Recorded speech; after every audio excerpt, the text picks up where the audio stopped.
Hey, it's Arrow, and this is Vocal Frag. Man, I wish you could see what I'm seeing right now.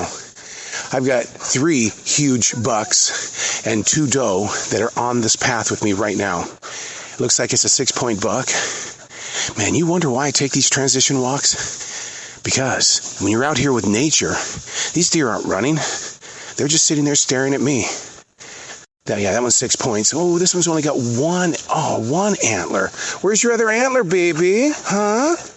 Okay, I'll find it for you. I got some super glue, some of that Gorilla Glue. We'll get it back on you.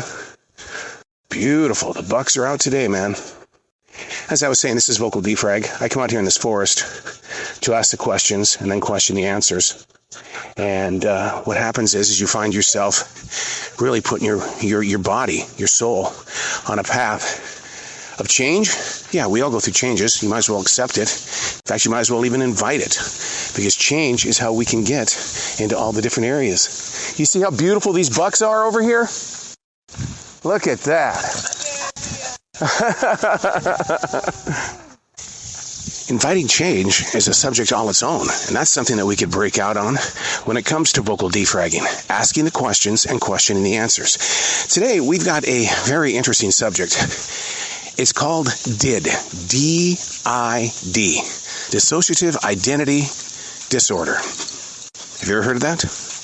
How many times have you heard somebody say, well, a part of me says, or, well, I'm not in that personality right now. I've done some research on this dissociative identity disorder. First and foremost, it is 100% natural to have several different personalities and mood swings and mindsets. But what happens is that people want to be one thing. They don't want their other personality to dominate or come into a moment where they feel like it doesn't have a voice.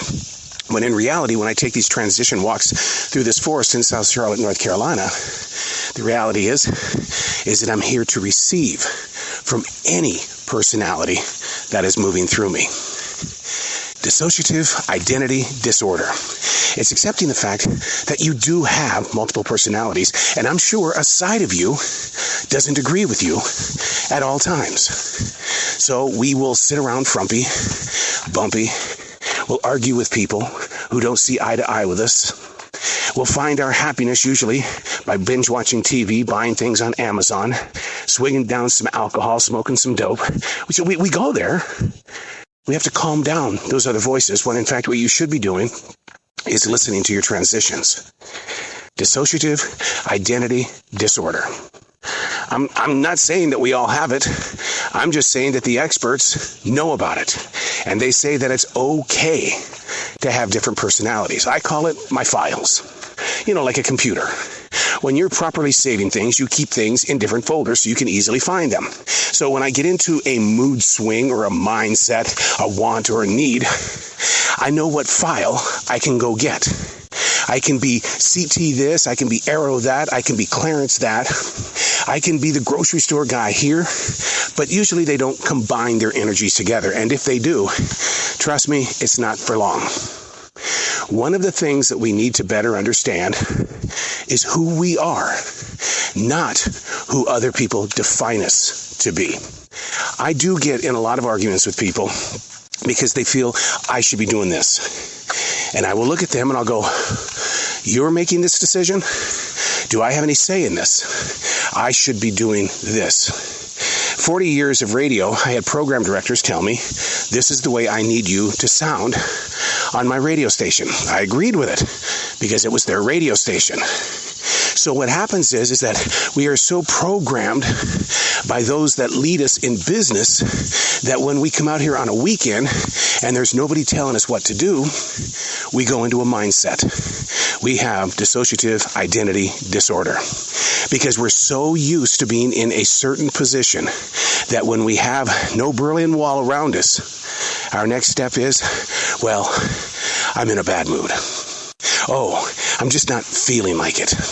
Procrastination. Things around the house aren't getting done because nobody is physically telling you, at this place of business, this is what you need to do. So let me ask you this question.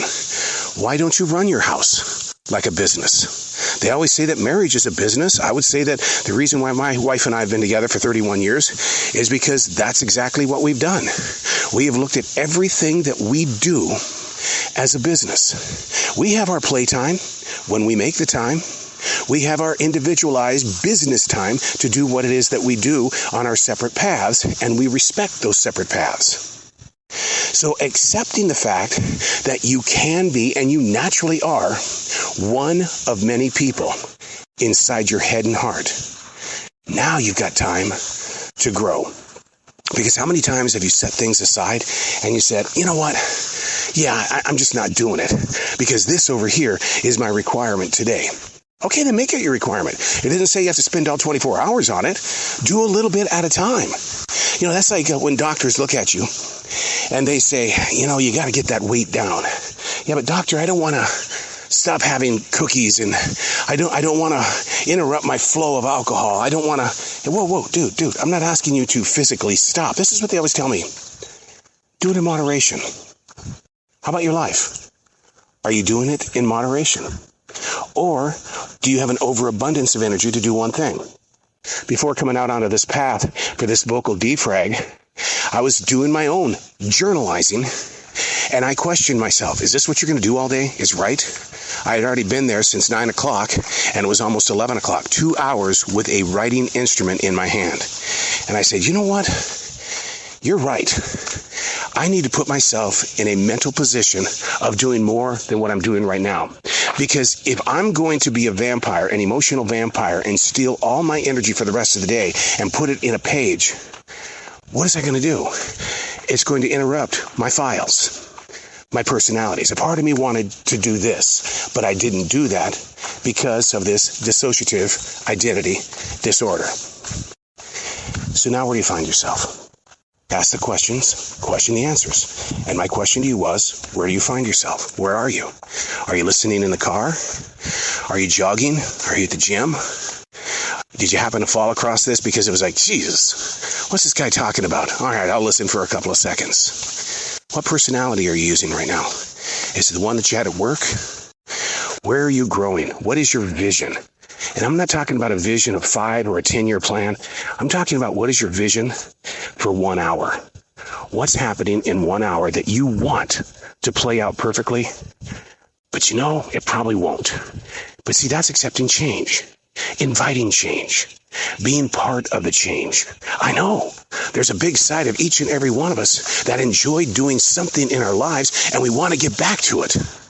Yeah, well, did Ponce de Leon ever find that well or that magical mix that was going to make us young forever? I don't remember seeing that. Did Christopher Columbus really discover America? I don't know. I bet he'd like to get back to it. So the question is that do you accept the parts of you? And how do you accept the parts of you?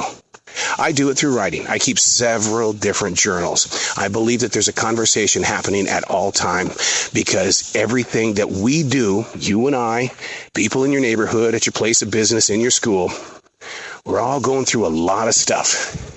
But a lot of people don't want to talk about that stuff because it may infect the relationship that you've got. Nobody wants to talk about politics. Nobody wants to talk about our personal hygiene or what's happening with our bodies, our souls. What's happening is that we're all trying to be what they want to make us. So when we get home and nobody's around to tell you what to do, boom, a part of you doesn't get to do what you want to do. Dissociative identity disorder. Although you've got all of these thoughts and all of these different personalities going on, you're not giving them a voice. Ask the questions. Question the answers. Get to know who you are before you reach out there with another fist bump. I'm Errol, and that's Vocal Defrag.